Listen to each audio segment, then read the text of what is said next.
أشتوع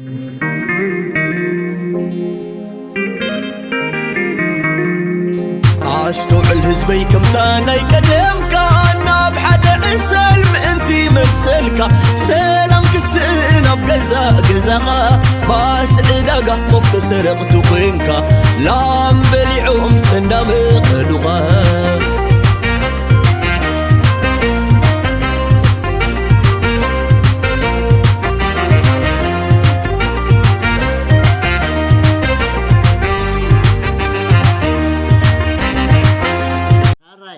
ممكن قتل دو بروفيسور راي قرم صبو أمو نابتا خستاي دو خنكيد نابتا تاشارت زنبرت خنكيد أبتا هنسات حاجر راي عصرت حموشتن عصرت شدشتن تريفانا نارلوا قلنا بأخن كيد مجمرتا دحان انت دقيقة أنا ود أمو دحرنا عون ملس أنا دحان conclusion يزينا يحا نابزي أمارت كاخا هو ناو آية ديلي صبو نابزي انتينا نبل زلنا حجنا بتن قتاليان سماون زلوان دينا خنعاتو بحافشئو ازي هنصت منغست نبلو هنصت منغست እንዳበልና ክንዛረብ ከለናሲ ብዛዕባ ዓይነት ናይ ፖለቲካዊ ስርዓት ዲና ንገልጽ ዘለና ከምኡ ክንብል ንኽእል ዲና ሓደ ፖለቲካዊ ስርዓት ዓይነቱ ዲና ንገልጽ ዘለና ናይ ነቲ ታስተይት ንብላ ታዳውላ ትብላ ናይ ንግማ መሓደረት ንሳንድያ ሕግና ትውስኖ ንሕግና ሕግታትና ኣብ ግብሪ ተውዕል እንተ ተባና ፍርድታት ትበና ናይ ገንዘብና ተቋጻጻርነትን ፖሊሲ ተውፅእን እዚአን ኩለን ንምክልኻል ንሴኩሪቲ ንህና ዝከላኸል ቢሮክራሲ ነቲ መንግስቲ ዘንቀሳቅሶ እዚ ኩሉ ተግባራት እዚ እተን ነዚ ተግባራት እዚ ሓላፍነት ዘለወን ጨናፍር ናይታ ዳውላ ዝግበአን ነፃነት መሃብ ማለት ምክንያቱ እንታይ ኢልና ነርና እንድሕሪ ናይ ነነፍስ ወከፈን ብግቡእ ነቲ ናተን ሓላፍነት ኣብ ግብሪ ንምውዓል ነፃነት እንተለወን ርእሰ ተቋጻጻርነት ክገብራ ክእላ እየን እቲ ስልጣን ኣብ ሓደ ወገን ንኸይጭበጥ ማለት እዩ እቲ ስልጣን ናብ ሓደ ወገን እንድሕሪ ተጨቢጡ እቲ ኣካል እቲ ኩሉ ግዜ ነታ ሒዝዋ ዘሎ ስልጣን ንምንዋሕ ጥራሕ እዩ ዝሰርሕ ተቋጻጻርነት ስለ ዘይብሉ ብኻልእ እዚ ኣካውንታብሊቲ ዝበሃል ትራንስፓረንሲ ዝበሃል ኣብ ግብሪ ክውዕል ኣይክእልን ዲሞክራሲ ዝበሃል ኣብ ግብሪ ክውዕል ኣይክእልን እዩ ሕሰቦ እንድሕሪ ኩሉ ስልጣን ኣብ ሓደ ሰብ ተጠቕሊሉ ቅዋም ንምንታይ የድልየካ ቅዋም እኮ መሰልና ህዝቢ ንምሕላው እዩ ኣይኮነን ህዝቢ እንድሕሪ ክትሕሉ ሓሳብ ዘይብልካ ኮንካ ኩሉ ስልጣን እንድሕሪ ብሓደ ተደማሚሩ ግን ቅዋም እንታይ የድሊ ኣይድልን እዩ ምክንያቱ ናይ ህዝቢ መሰል ንምሕላው ድሌት እንተለካ ኢኻ ቅዋም ዘድልየካ እቲ ስልጣን እንድሕሪ ኩሉ ተጨማሚሩ ብሓደ ሰብ ወይ ኣብ ሓደ ኣካል ኣብቲ ኣስፈጻሚ ንብሎ ኣካል እንድሕሪ ተደራሪቡ ቅዋም ኣየድልየካን እዩ መንግስቲ ብሃፀይነት ዝኸይድ እንድሕሪ ኮይኑ እንታይ ቅዋም የድልዮ ከምቲ ናይ ማግና ካርታ ንስልዕ መንግስቲ እቲ ሓፀይ ልዕሊ ሕጊ ይኸውን ከም ሃይለ ስላሴ እቲ ህዝቢ ግን በታ ንሶም ዝሃብዎ ሕጊ ይመሓደር ዝኾነ ኮይኑ ፅብቕቲ እንድያ ናብኣ ክኸይደ ሕጂ እንታይ ንብላል እንታይ ኢልካ ንምስለካ ፕሮፌሰር ስልጣን ኣብ ኢድ ሓደ ኣካል እንተተጠርኒፉ ፀገም እዩ መሰል ክብረት ናይ ደቂ ሰባት ናይ ዜጋታት ክሕሎ ኣይከኣልን እዩ ኢልካኒ ስለዚ ካብዚኣ ብምብጋስ እዛ ንሪኣ ዘለና መስርሕ ሃገር ከኣኒ እታ ሰማያዊት እሞ ንርኣያ ኣብ ሰለስተ ምምቕራሕ ስልጣንሲ ምምቕራሕ ስልጣን ናይ መንግስቲ ኣብ ሰለስተ ክመቃቐል ክኽእል ኣለዎ ሓጋጋ ኣካል ፈጻሚ ኣካል ፍርዳዊ ኣካል ዝብል ኢልና ሕጂ እዚ ምምቕራሕ ስልጣን መንግስቲ ንባዕሉ ኸ نبعلو خمس سلز سلز خمس سلز خوني ولا قوام كمان هزبي قوام حقي لعلي كليو زبل ولا أبت قوام يحلو أمود أتاجن إزسي قدامه ملالي أنتي مالته تحسوا إذا قد سننبر قدامه ملالي يخونن حنت مصحف بقدام بتعمل صبوت مسيلة الرأي كاتخيله أو وش تحسوا أجن حما كوني خير سلازي أتقوم نزل سلسته من مقرحنا سلطاننا منقستي تفكد كتخون تخيله بقبرون أبايتا زوم سلسته أكلاتكم زلوا تخون إذا جن قداماوي توش تأوجن انتايو وا أما زوم سلسته أكلات زي أتوم أتي حقاقة أكل فتأم أكل فرداوة أكل نبرو زلناسي نسأن فتحاون كوينو خنقاساقس بقبر جنا بايتا أي رأنا أم ببزحتي أنا حاجات كم زع عينة سلسلة من مقالنا يسلط أن تري أبايتا جن عند جنا كله تحايل تتأرنفو نابتفت أم أكالي خيد حجي أنت هاي تتأنكي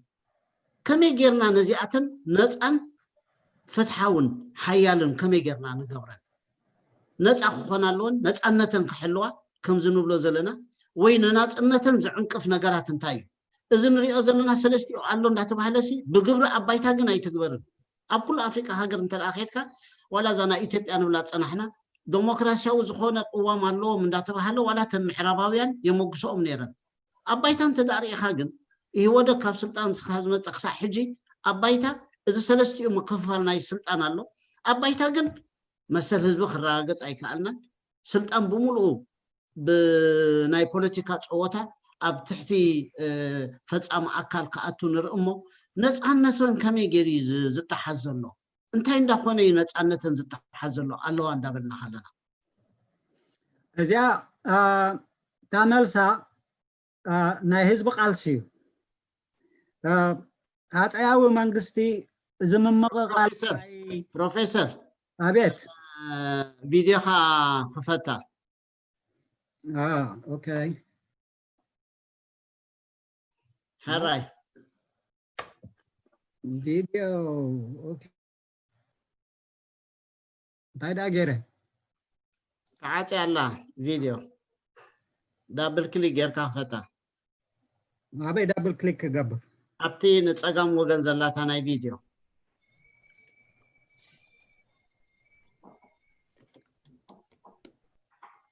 أي متأخن الله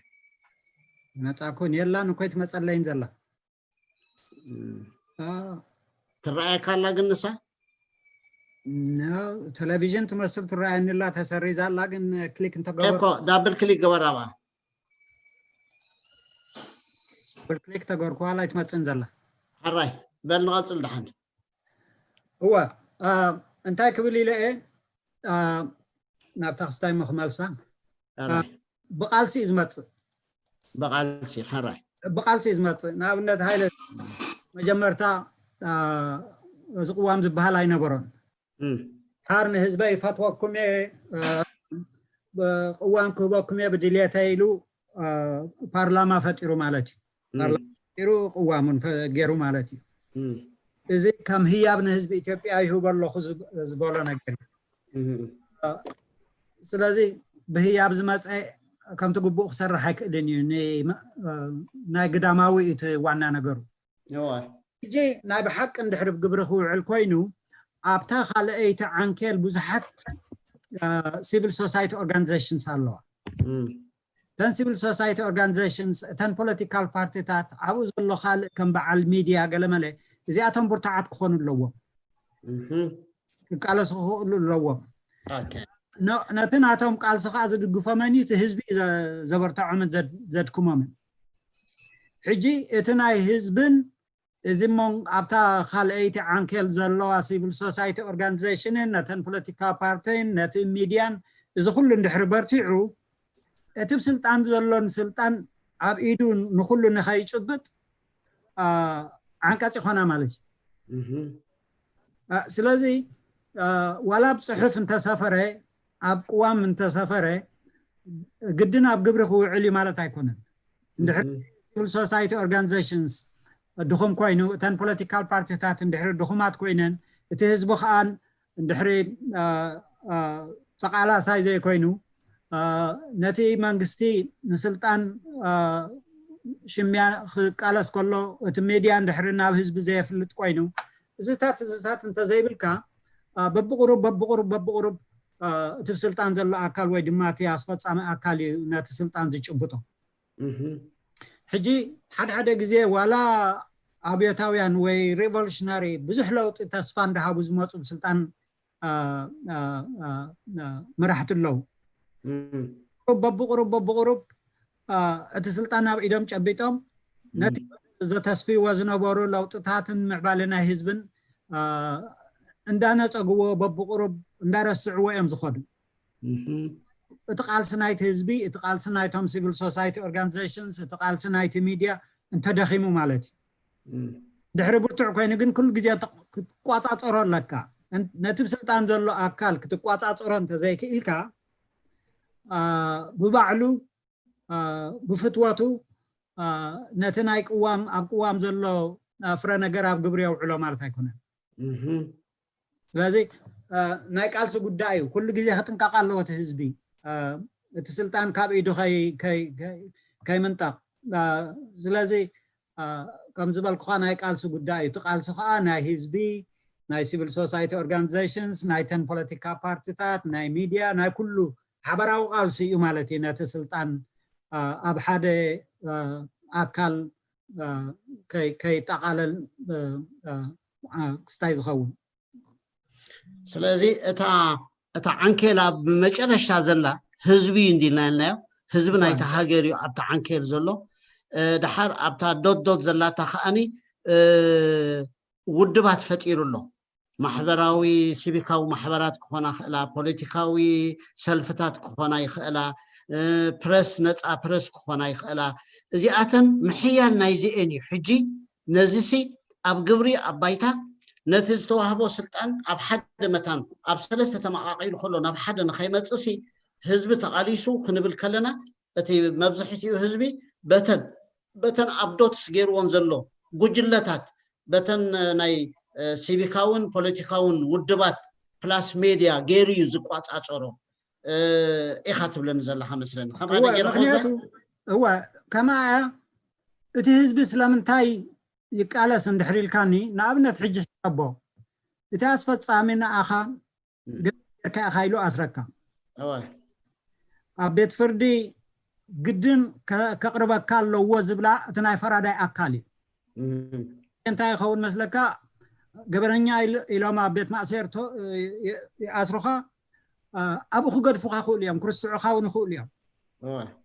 እዚ ሰብ እዚ ስለምንታይ ኣሲልኩሞ ኣብ ቤት ፍርዲ ከምቲ ግቡእ ቅዋም ዝብሎ ኣብ ቤት ፍርዲ ቅርብዎ ድሓር ገበኑ ይገለፅ ዝግብኦ ፍርዲ ክቕበል ኣለዎ ዝብል እቲ ፈራዳይ ኣካል እዩ እዚ መሰል እዚ ስለ ዝህበካ እቲ ስልጣን ምምቕቓል እቲ ህዝቢ ይድግፎ ማለት እዩ እወ ጥራሕ ድሓር ከምቲ ዝበልኩኻ ፈራዳይ ኣካልን እቲ ሓጋግን ጥራሕ ዘይኮነ ዘን ኣብዚ ቀጠልያ ዘለዋ ከም በዓል ኮንስቲቱሽናል ኮርት ናይ ቅዋም ቤት ፍርዲ ኣሎ ንበይኑ ኣብቲ ቅዋም እንድሕሪ ተኸራኺርካ እዚ እትርጉሙ ኢሉ ዝገልፅ እቲ በዓል ባንክ ኢልና ኣለና ሃገራዊ ባንክ ናይ ገንዘብ ትርጓሜ ብዙሕ ኣሎ ፖሊሲ ንኡ ዝውስን ንሱ እዩ ስለዚ ኩለን እዚአን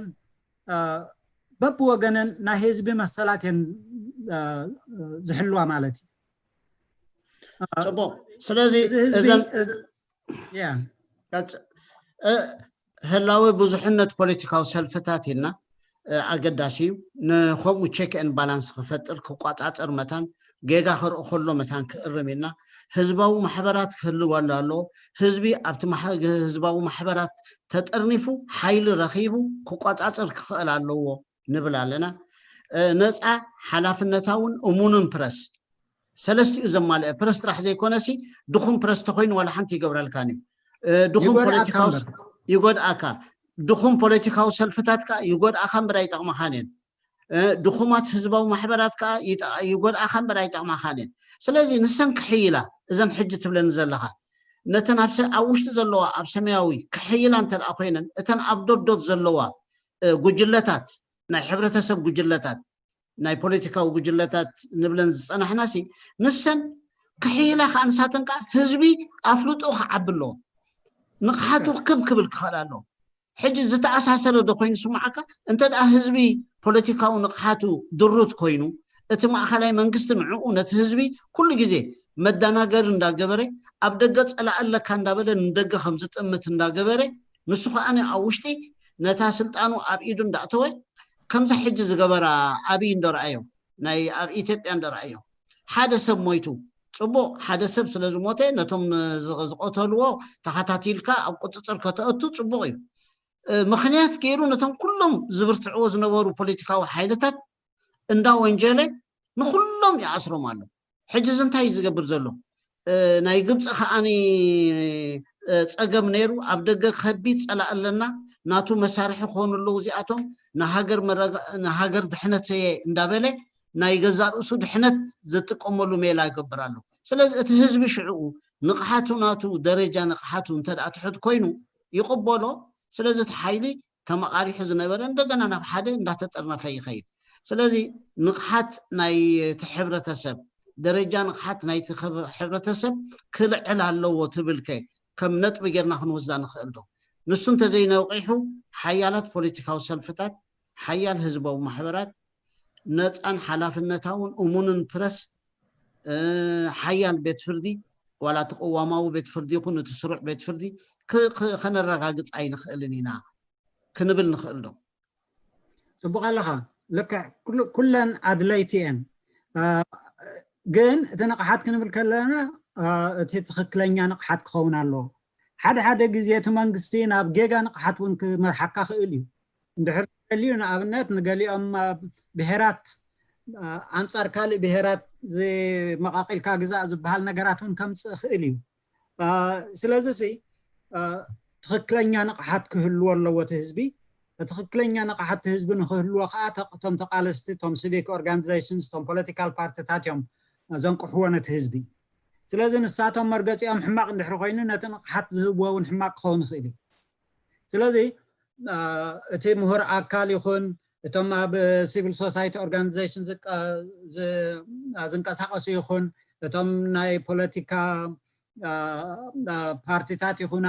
እዚኦም ኩሉ ክካፈሉ ኣለዎም እቲ ፕረስ እንተኾነ ክካፈሉ ኣለዎም እቲ ትኽክለኛ ንቕሓት ምእንቲ ከምፅኡ እቲ ፕረስ እውን እኮ እንድሕር ደሊኻ ጎዳኣይ ተራ ክፃወት ይኽእል እዩ ምክንያቱ ፕሮፓጋንዳ ገብረልካ ናይቲ መንግስቲ ንኡ ጥራሕ ዝርግሕ ኣብ ክንዲ ናይ ብሓቂ ነቲ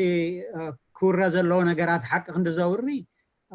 ናይ መንግስቲ ፕሮፓጋንዳ ክገብረልካ ክእል እዩ ስለዚ ጠቃምን ጎዳእን ተራ ክፃወቱ ክእሉ እዮም እቲ ጠቃሚ ዝኾነ ንህዝቢ ዘንቅሕ ተግባራት ክግበር ኣለዎ ዝብል ዘለኹ ስለዚ ምሁራት ኣካላት ይኹኑ እቲ ፕረስ ይኹን ዋላ እቲ ሲቪላዊ ማሕበራት ይኹን ዋላ እቲ ፖለቲካል ፓርቲታት ይኹን ንሳቶም ኩሎም ንህዝቢ ዘንቅሕ ትኽክለኛ ንቕሓት ናብ ህዝቢ ዝዝርግሕ ተኽእሎ ክህልዎ ኣለዎ ብሓንቲ መዓልቲ ይመፅእን እዩ ዝውን እዚ እውን እኮ ቃልሲ እዩ ከምቲ ናይ ብሄራት መሰል ንምኽባር ቃልሲ እዩ ጉዕዞ እዩ ዝበልኩኻ እዚ ናይ ህዝቢ ንቕሓት ንምምፃእ እኮ ትኽክለኛ ንቕሓት ንምምፃእ ቃልሲ እዩ ጽቡቕ ፕሮፌሰር እዚ ሓደ ክፋል ናይቲ ንምትዕርራይ ናቱ እቲ ስልጣንሲ ተመቃሪሑ ይብል እቲ ብግዳማዊ መልክዑ ልክዕ ይመስል እቲ ትሕዝቱ እዩ ፀገም ከምዚ ፈረንጂ ምሽ ዝብልዎ ኣሎ ዘራርባ the devil is on the detail ብሉኻ ሕጂ እንታይ ኢና ንብል ዘለና ኣብ ቅዋም ከምዚ ኮይኑ ትሪኦ ኣብቲ ቅርፂ ናይ መንግስቲ ሰለስተ ኣካላት ኣለዉ ሰስልጣኖም ኣለዎም ብሉኻ ኣብ ባይታ ግን ተባሕጊጉ ትሪኦ ኣብ ትሕዝቶ ግን ዘየለ ትሪኦ እሞ ኣብቲ ዝርዝራቱ እዩ ኢልና እንዲና መፂና ሕጂ እቲ ዝርዝራቱ ከም ዝበልናዮ ህዝቢ ክነቅሕ ክኽእል ኣለዎ ጉዳይ ሃገሩ ባዕሉ ንጉዳይ ሃገሩ ባዕሉ መፃዕ ዕድሉ ስለ ዝኾነ ተጠንቀቁ ክሕዘለዎ ክንብል ጸኒሕና ኣለኻ ዶ ፕሮፌሰር ሰምዓን ዘላ ኦኬ ሕጂ እታ ካልኣይቲ ከኣኒ ናይ ህዝብን ላንዳ ህዝቢ ምስ በልና ህዝቢ እቲ ምሰን ህዝቢ ዝውክልኦ ፖለቲካዊ ሰልፊ ማሕበራዊ ገለመለ ክንብል ጸኒሕና ፕረስ ገለና ብካልእ መልክዕ ከዓ ንርአያ ንዓይ ከዓ እንታይ የሰክፈኒ እቲ መስርሕ ናይ ኣመዳድባ ናይቶም ኣብቲ ቦታ ዝምደቡ ሰባት ንኣብነት እንታይ ንብላል ንኣብነት ሰለስተ ኣካላት ናይ መንግስቲ ኣለዋ ምሽ ክንብል ጸኒሕና ፈራዳ ኣካል ንብል ንኣብነት ኣብ ፈራዳ ኣካል ዝምደቡ ሰባት ብኸመይ ኣገባብ ይመፁ ኣለዉ ንባዕላ ንሳ ሓንቲ ካብታ ንፀገም ምክንያት ትኸውንን ነቲ ንብሎ ፀናሕና ንፀገም ከኣኒ ክትከላኸልን ትኽእል ስለ ዝኾነት ስለዚ ሓቀኛ ዝኾነ ናይ ህዝቢ ተወከልቲ ከምዚ ፍሪ and fair election ተኣማኒ ዝኾነ ነፃ ዝኾነ ፌር ዝኾነ መስርሕ ናይ ውድድር ናይ ምርጫ እንተደኣ ዘየልዩ ተጭበርቢሩ ዝመፅእ ኣብቲ ፈራዳ ኣካል ታ ፖለቲካ ፓርቲ ታ ስልጣን ሒዙ ዘሎ ናቱ ወገን ኣጭበርቢሩ የምፅኦሞ ኣብ መወዳእታ ኣብ ክንዲ ናይ ተወከልቲ ህዝቢ ኮይኑ ንህዝቢ ሓልዩ ዝከላኸል ነቲ ፈፃሚ ኣካል ኣገልጋሊ ናቱ ኮይኑ ዝመፅእ ስለዚ እቲ መስርሕ እውን ኣገዳሲ እየ ዝብሎ ዘሎ ከዓነ እቲ መስርሕ ኣብ ፈፃሚ ኣካል ዘለው ከመይ ኢሎም መፅኦም ኣብ ሓጋጋ ኣካል ዘለው ከመይ ኢሎም መፅኦም ኣብ ፈራዳ ኣካል ዘለው ከመይ ኢሎም መፅኦም እዚ ንባዕሉ ሓደ ዓብ ፀገም ኮይኑ ይረኣየኒ ኣብ ዘለካ ርእቶ እዚ ሕጂ ናይ ዳኛታት ከመይ ገይሮም ይመፁ ዝብል ገሊአን ሃገራት ዳኛታት ብህዝቢ እዮም ዝምረፁ ከምኡ ዝገብረ ሃገራት ኣለዋ ገሊአን ሃገራት እቲ ፓርላማ ወይ ድማ ባይቶ ሃገራዊ ባይቶ ከፅድቆም ይኽእል ብዝተፈላለየ መገዲ እዮም ዝገብሩ ግን እቲ ዋናን ብገሊኡ ከዓ እታ መንግስቲ እያ ትሾሞም ሕጂ እንታይ እዩ ዘሎ ምስ ተሾሙ ብተቋፃፀርነት ናይተን ካልኦት ኣካላት ናይቲ ጨናፍር ናይቲ ዳውላ ዝበልናዮ ኣብ ክንዲ እቲ ግቡእ ስርሖም ዝሰርሑ ናይቲ መንግስቲ ፀግዒ ኮይኖም ከይሰርሑ እቲ ምቁፅፃር ዓቕሚ ብዙሕ ተራእዩ ዘለዎ ኣይኮነን ሕጂ ንኣብነት ኣብ ዓዲ ኣሜሪካ ንርኢ ኣለና እቲ ኣቶርኒ ጀነራል ንትራምፕ እዩ ዝከላኸል ዝብል ክንደይ ሽግራት ኣሎ ግን ነዚ ሽግራት እዚ መዓልቲ መፀ ዝዛረቡና ዘለው ዝገልፁልና ዘለው እቶም ሚድያ ኣለው በቲ ሓደ ወገን እቶም ኮንግረስ ኣለው እዚታት እቲ ምቁፅፃር ሲ ኣድላይ እዩ እቲ ምቁፅፃር ከዓ ዝመፅእ ብብዙሕ ወገን እዩ ከምቲ ዝበልኩኻ እተኒ ኣብዛ ግሪንን ኣብዛ ሰማያውን ዓንኬላት ዘለዎ ኣካላት ናይ ምቁፅፃር ሓላፍነት ኣለዎም ካብኡ ንላዕሊ ድማ እቲ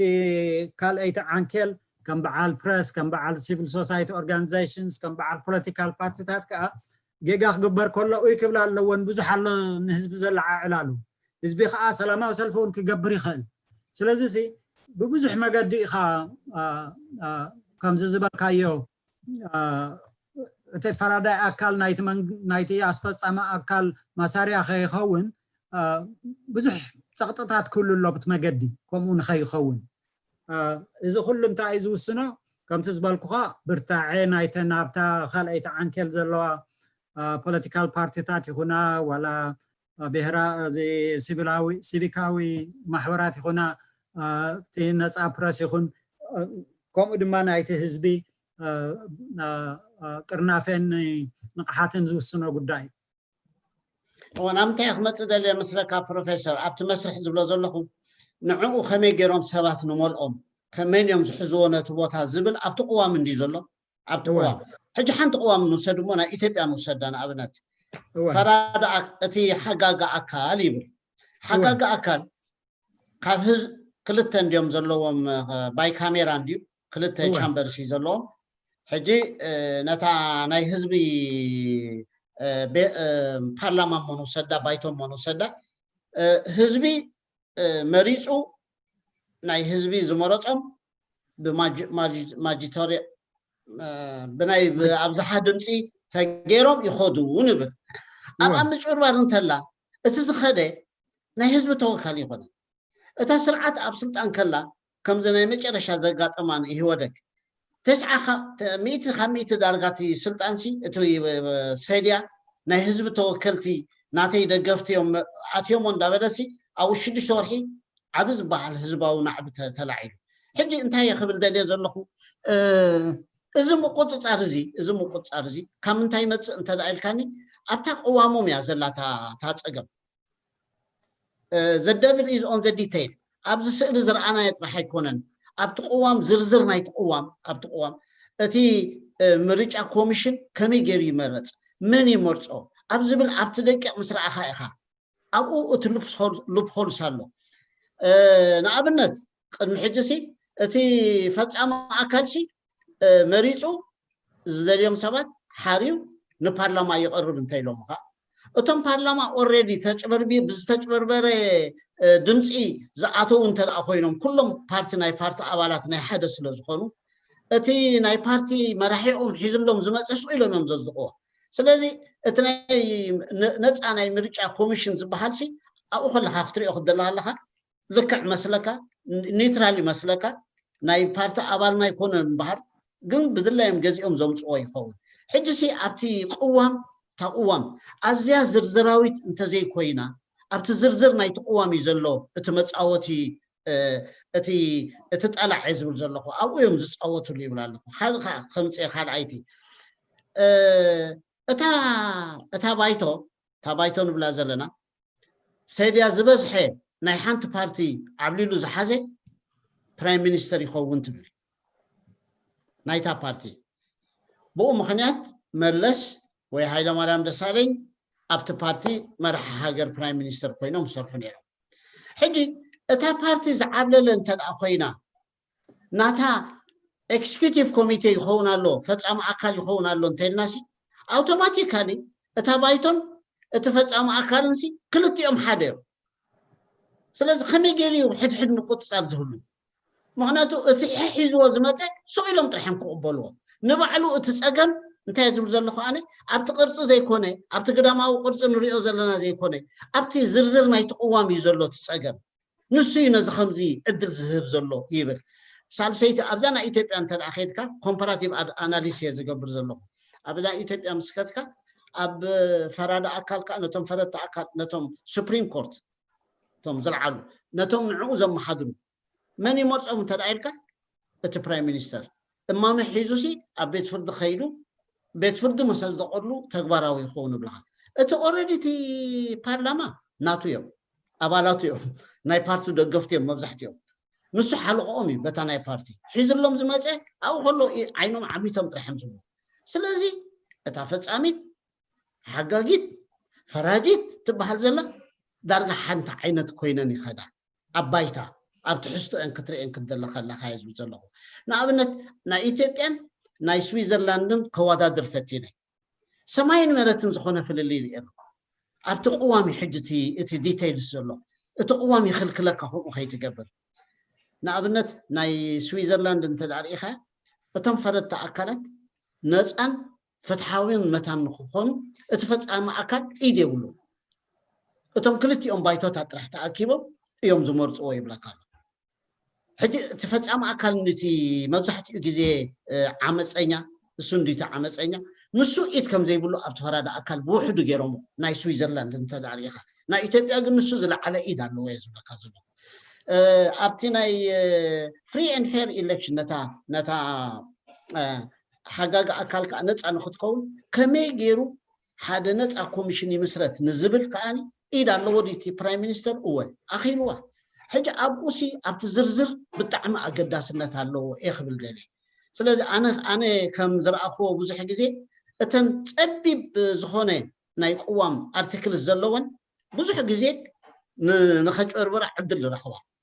እተን ዝያዳ ዝርዝር ዘለወን ቁሩብ ቼክ ኤንድ ባላንስ ዝሓሸ ኮይኑ ረኺቦሞ ናትካ ርእቶ ኣብዚ እንታይ እዩ هو انت انا لك اذا سئلين اتيس سرعات بقبو اندحر زسرح له تقدامها وسئلو خمزي مسل طرحات وشتاوي أسرارحو يتنقركانيا ኣይተነግረካ جي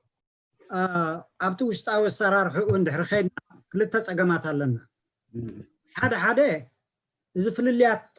ناي تاني جنافر ناي منغستي يلون كخون خيلي قوامون يلون كخون خيلي كم بعد إيرتران خيدنا نعبنا أميلي ولا زفلليات زي ون بسمن تهلوي أب قبري وعلني بيت حدا بيت فرده الوكا بيت حدا دما فلي بيت فرده الوكا نو خستايز قبر حدا إذا تساقم الله مسرح نايزي عبس اللي زلو زي بلن عادتات الله مالتي قال نقر كا تساقم كا ولا مسرحي زي عبس اللي زلو تقداماوي ملكعو كوم وكان تخونه وسرار حقوق بفصم مستس قداماوي سئلو زي سامع كخون خيلي رديو قالو بريك دو خنقبر بروفيسور أبزي أو محزة عرفت خنقبر يحطن اللومو ختم الله ساعة 10 ساعة